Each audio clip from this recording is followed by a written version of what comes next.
Made it to morning number 9, and I actually feel better today than all of the other mornings. Ooh, maybe there's a light at the end of the tunnel, but we're gonna get right into it. 3 things: we're underhydrated, so we gotta hydrate. That's why I got my 16 ounces of microplastic filled water. And the other diabolical thing I do is a quarter tablespoon of pink Himalayan salt right on top, mix them in, throw it back. I do this because I can't afford the electrolyte packs. I bought one the other day, the LMNT. I think it was mango spice or mango chili, something. I don't know. It had pepper in it, but it was actually really, really good. I think it had maybe 100 or 1,000 milligrams of sodium combined. But the way I'm doing this with the quarter tablespoon pink salt, it's about 500, but it does the trick and keeps me from peeing 24/7.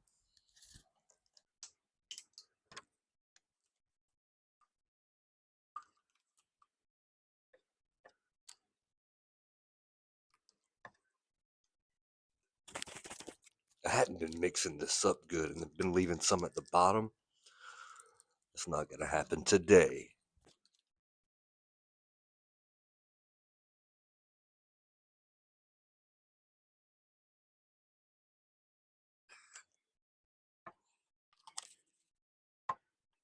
I drink it so fast that I give out of breath because obviously I can't breathe while I'm drinking and I want to get it down. And then I go right into my push ups.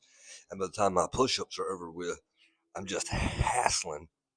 And I got to cut my video so I'm not just 30 seconds of me, looking like I'm going to heave up a hairball or something like that. But again, my push ups, these are not to build muscle. There's nothing muscle building about these. These are purely to drive blood into my muscle, and I get a pump. With this pump and this blood flow, I get oxygen into my brain, and that's where sort of the body's signal to come on originates with the mental clarity, and also the sunlight is also a really good way to wake your body and signal it. It's time to get up. It's time to get at it. All right, push up time. Every time I watch myself do these push ups, I feel like such a dumbass. While I'm down there doing them, I think I look really cool. And now while I'm watching them, I'm just like, oh my gosh, man, form sucks, not going all the way down. But check out this chest pump, bro. Do a little pump check. Something we kind of do a lot that I finally labeled as self torture is comparison. And I read a quote yesterday: never let somebody else's wins be your losses. And my goodness, so many times I see what other people have done. And it's not like they've gotten it nefariously, they've earned it. But when you see it, why do we take it as a loss? So I'm learning that I've got to use it as inspiration. And also, we've all heard the comparison is the thief of joy. And it is true, but we use comparison for self torture because when we see other people doing things, instead of using those emotions, that jealousy, and directing it towards ourself, a lot of times we just turn into haters. But listen to this: jealousy is an invitation from your future self to walk into the potential that only you know is possible. And it's true. Those feelings that we have.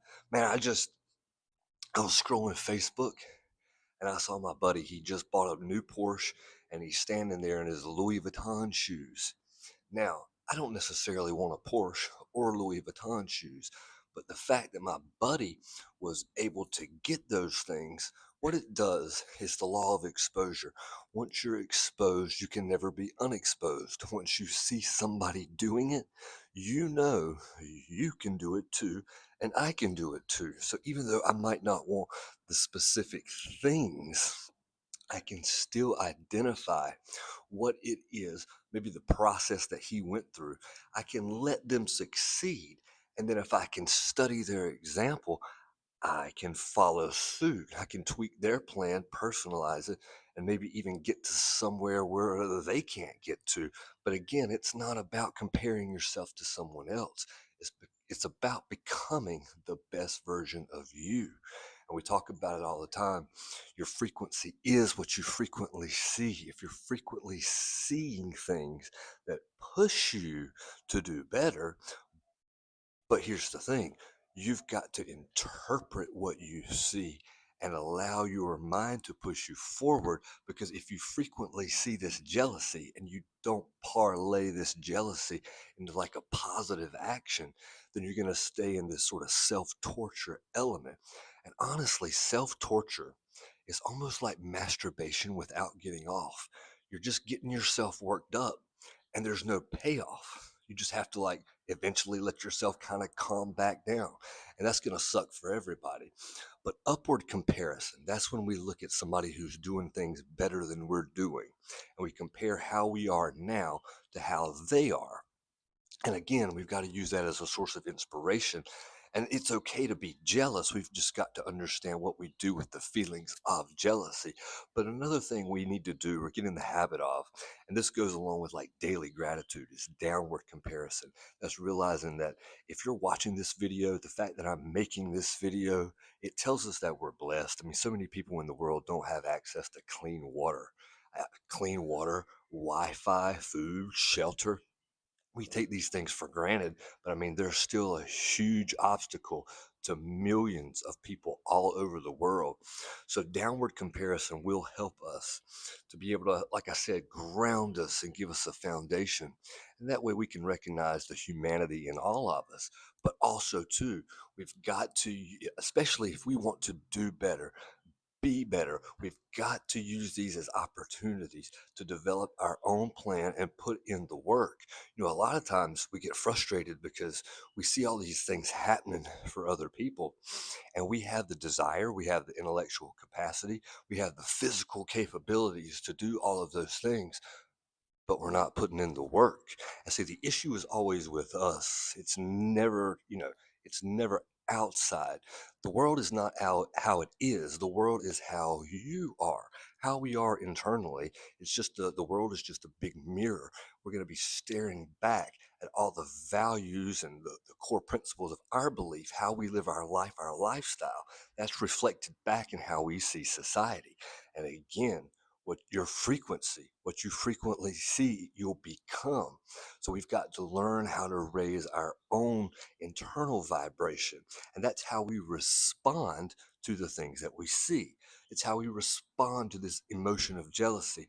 If I want my internal vibrational state to increase, I'm going to take the emotion of jealousy and I'm going to use it, I'm going to convert it into productivity.